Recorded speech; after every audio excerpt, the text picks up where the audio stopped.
All right, everyone. Today we're just going to do a little review of some of the problems we did last week. So, as I always say, start by reading the problem. It's 12 minus 5 to the 0. What we learned last week is anything to the 0 is what? Think about it for a second.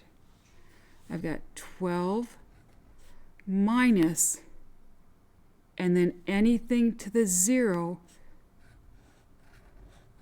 is 1. And 12 minus 1, 11. And we're done. Let's try another one. All right, in this problem, we have to take a look at exponents again. And we need to ask ourselves, are we squaring just the number or the number and the negative sign? So when I look at this first problem here, this is negative times 4 squared. So it's going to be a negative 4 squared is 4 times 4, which is 16. Then we've got plus. Now we're squaring the whole thing. A negative 4 squared is negative 4 times negative 4, which is positive 16. And when you put those together, you get 0. So just remember, you only square the negative if it's in the parentheses. All right, let's try one more. All right, here's our next problem. Negative 3/4 times x equals 5/8.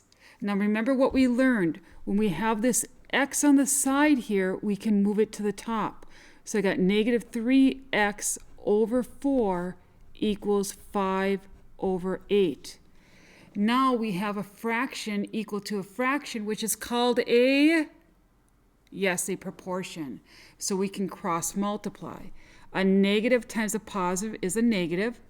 3x times 8 is 24x.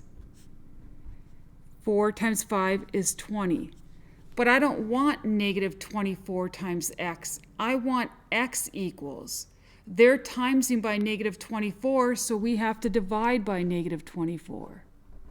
Whatever you do to one side of the equation, you have to do to the other. And the sides are separated by the equal sign.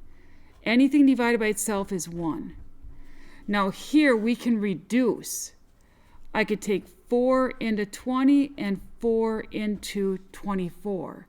And when I do that, I get negative 5/6.